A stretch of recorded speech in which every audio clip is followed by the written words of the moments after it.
तो हेलो दोस्तों, मेरा नाम है आनंद सिंह और मेरे हाथों में है गोदान। आज से हम ये सीरीज शुरू कर रहे हैं। सब्सक्राइब करिए, लाइक करिए और दोस्तों के साथ शेयर करिए। चलिए शुरू करते हैं।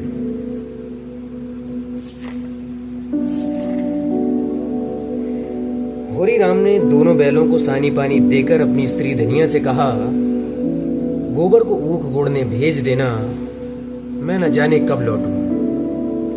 ला जरा मेरी लाठी दे दे। धनिया के दोनों हाथ गोबर से भरे थे।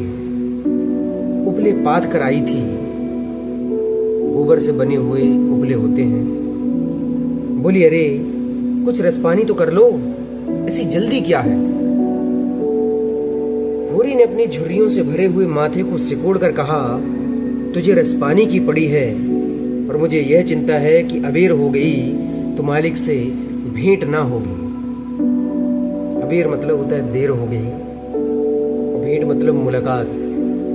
अबेर हो गई तो मालिक से भेंट ना होगी। स्नान पूजा करने लगेंगे तो घंटों बैठे बीत जाएगा। अरे इसी से तो कहती हूँ कि कुछ जलपान कर लो और आज ना जाओगे तो कौन सा हरज होगा।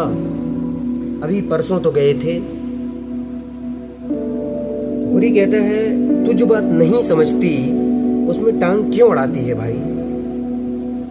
मेरी लाठी दे दे और अपना काम देख।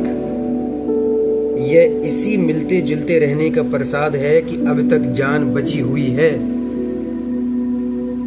नहीं कहीं पता ना लगता कि किधर गए।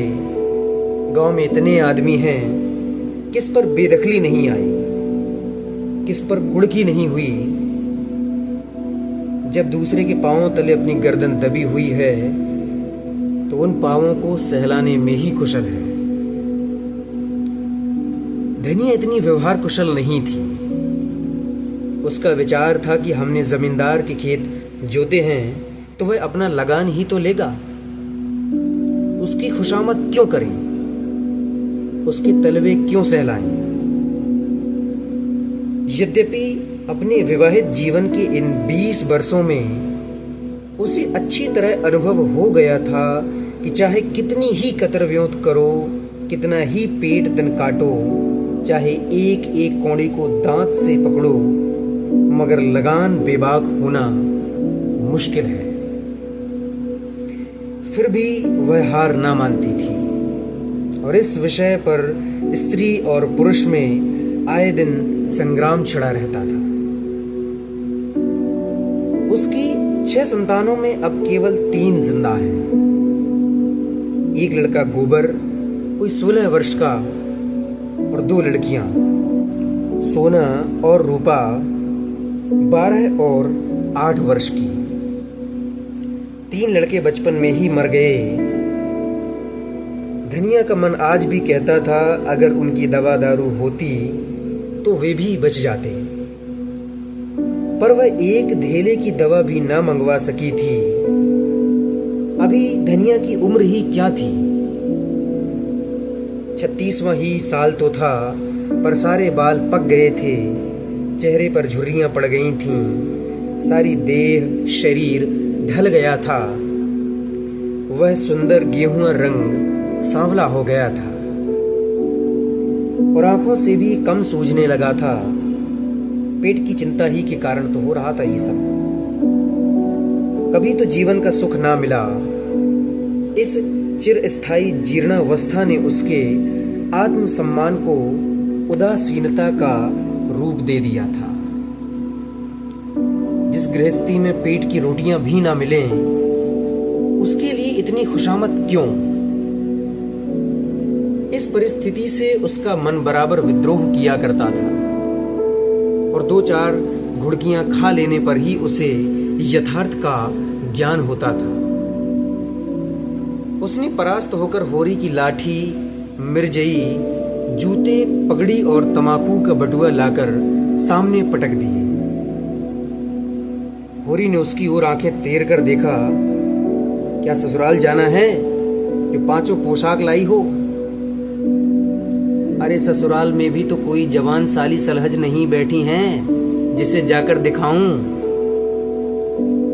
होरी के गहरे सांवले पिचके हुए चेहरे पर मुस्कुराहट की मृदुता झलक पड़ी।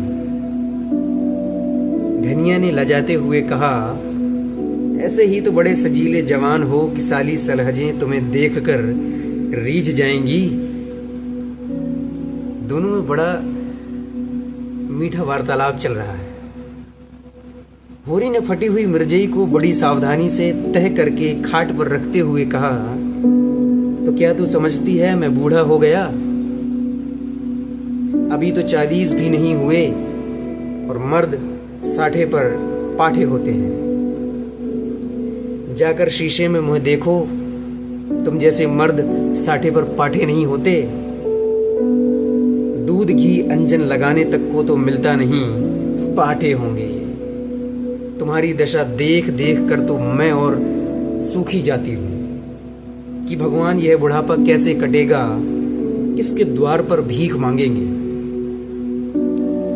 होरी की वह क्षणिक मृदुता यथार्थ की इस आंच में जैसे झुलस गई। लकड़ी संभालता हुआ बोला, 60 तक पहुंचने की नौबत ना आएगी धनिया, इसके पहले ही चल देंगे। धनिया ने तिरस्कार किया, अच्छा रहने दो, मत अशुभ मुंह से निकालो। तुमसे कोई अच्छी बात भी कहे तो लगते हो खुद को कोसने। होरी कंधे पर लाठी रखकर घर से निकला तो धनिया द्वार पर खड़ी उसे देर तक देखती रही। उसके इन निराशा भरे शब्दों ने धनिया के चोट खाए हुए हृदय में आतंकमय कंपन सा डाल दिया था। वह जैसे अपने नारीत्व के संपूर्ण तप और व्रत से अपने पति को अभयदान दे रही थी। उसके अंतःकरण से जैसे आशीर्वादों का व्यूह सा निकलकर होरी को अपने अंदर छिपाए लेता था। विपन्नता के इस अथाह सागर में सुहाग ही वह तृण था। तृण मतलब होता है तिनका, जिसके पकड़े हुए वह सागर को पार कर रही थी। इन असंगत शब्दों ने यथार्थ के निकट होने पर भी मानो झटका देकर उसके हाथ से वह तिनके का सहारा छीन लेना चाहा। बल्कि यथार्थ के निकट होने के कारण ही उनमें इतनी वेदना शक्ति आ गई थी। काना कहने से काने को जो दुख होता है वह क्या दो आंखों वाले आदमी को हो सकता है। होरी कदम बढ़ाए चला जाता था। पगडंडी के दोनों ओर ऊख के पौधों की लहराती हुई हरियाली देखकर उसने मन में कहा, भगवान कहीं गौ से बरखा कर दे और डांडी भी सुबीते से रहे तो एक गाय जरूर लूंगा। देशी गायें तो न दूध दें न उनके बछुए ही किसी काम के हों। बहुत हुआ तो तेली के कोल्हू में चलें, नहीं वह पछाई गाय लेगा, उसकी खूब सेवा करेगा। कुछ नहीं तो 4-5 सेर दूध अवश्य होगा। गोबर दूध के लिए तरस तरस कर रह जाता है। इस उम्र में ना खाया पिया तो फिर कब खाएगा। साल भर भी दूध पी ले तो देखने लायक हो जाए। बछुए भी अच्छे बैल निकलेंगे। 200 से कम की गोई ना होगी। 200 से कम का मतलब गोई का मतलब जोड़ी। 200 से कम की उनकी जोड़ी ना होगी अगर उनको बेचना चाहा तो। फिर गऊ से ही तो द्वार की शोभा है। सवेरे सवेरे गऊ के दर्शन हो जाएं तो क्या कहना। न जाने कब यह साध पूरी होगी और कब वह शुभ दिन आएगा। हर एक गृहस्थ की भांति होरी के मन में भी गऊ की लालसा चिरकाल से संचित चली आती थी, लंबे समय से चली आ रही थी। यही उसके जीवन का सबसे बड़ा स्वप्न, सबसे बड़ी साध थी जिसने होरी को मेहनत करने पर मजबूर करके रखा था। बैंक सूद से चैन करने या जमीन खरीदने या महल बनवाने की विशाल आकांक्षाएं उसके नन्हे से हृदय में कैसे समाती। वो ज्यादा बड़ा नहीं सोचता था, छोटा सोचता था। जेठ का सूर्य आमों के झुरमुट से निकलकर आकाश पर छाई हुई लालिमा को अपने रजत प्रताप से तेज प्रदान करता हुआ ऊपर चढ़ रहा था और हवा में गर्मी आने लगी थी।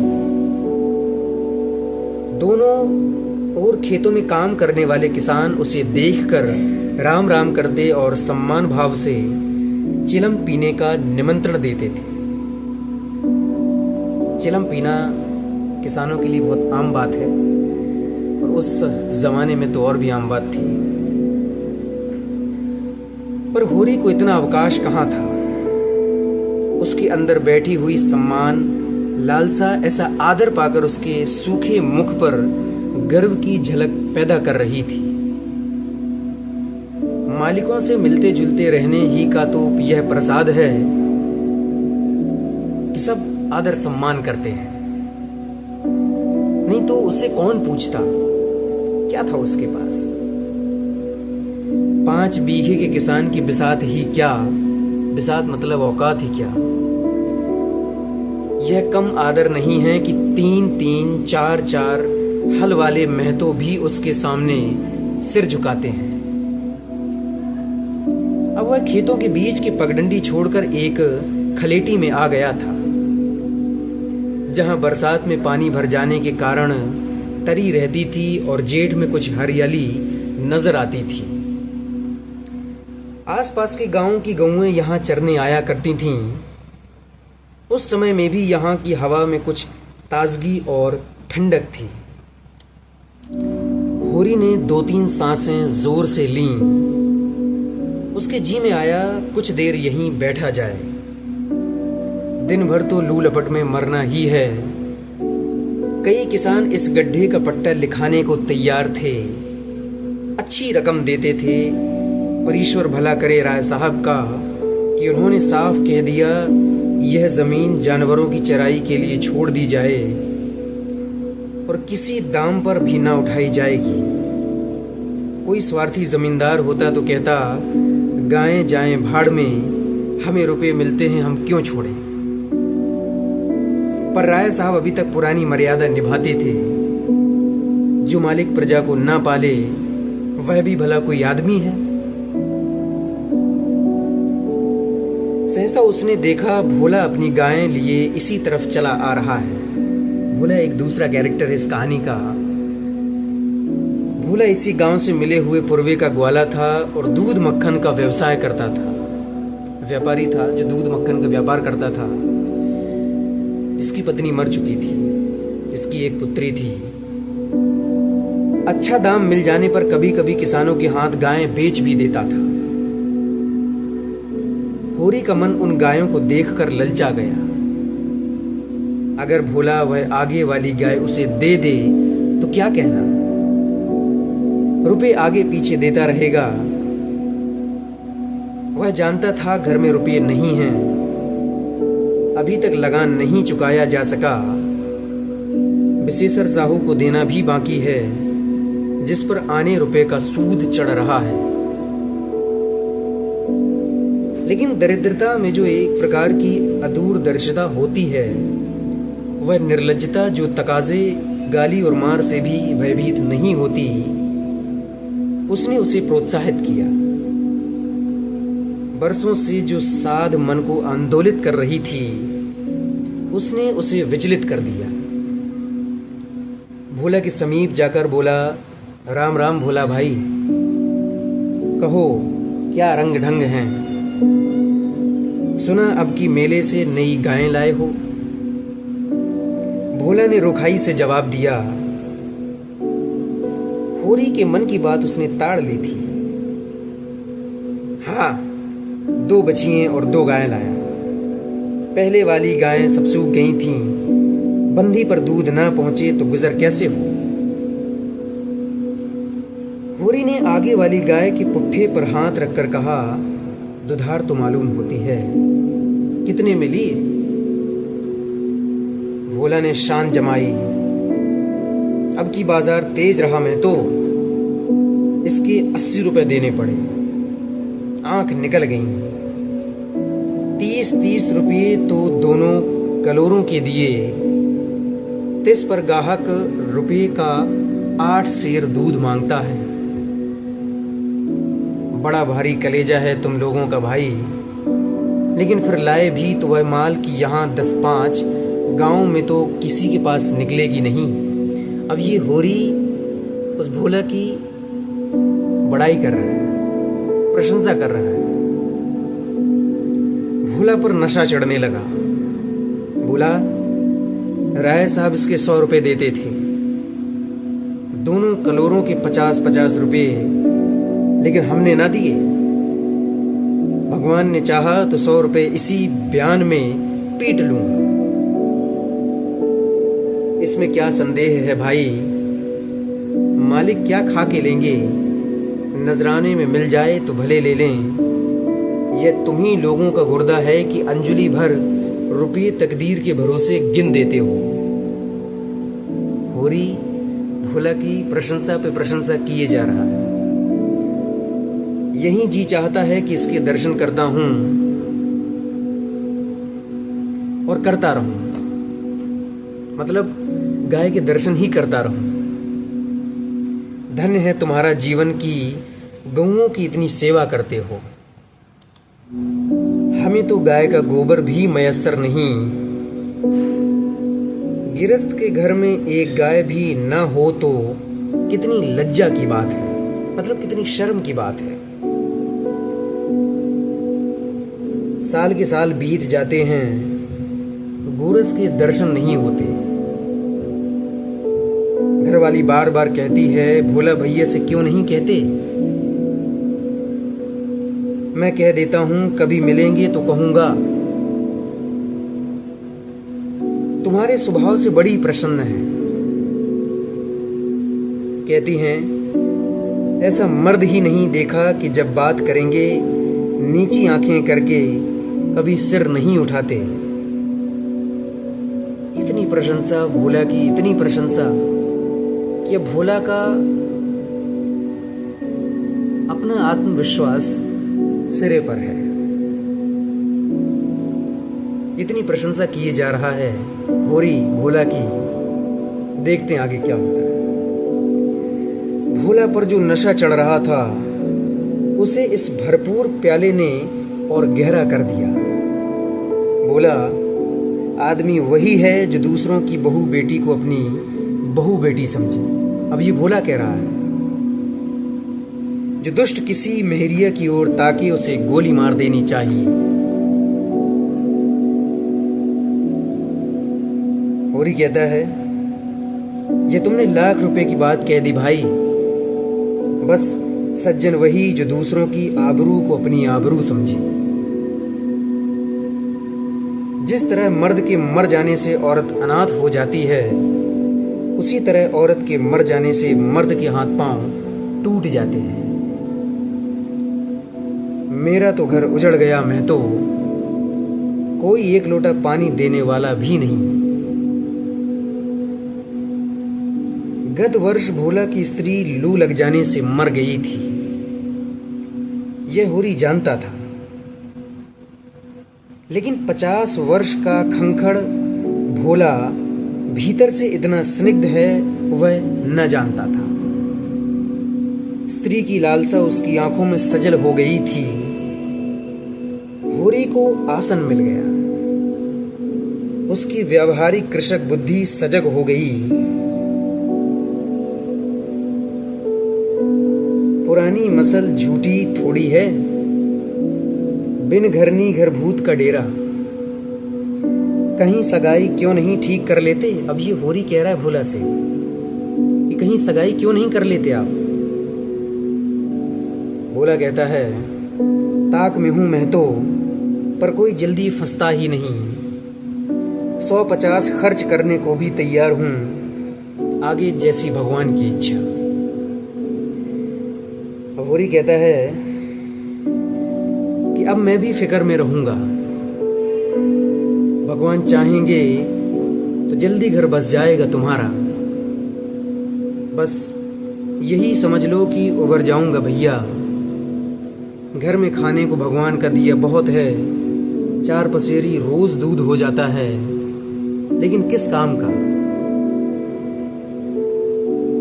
होरी कहता है, होरी ने सारी बातें समझ ली, भोला के अंदर क्या है।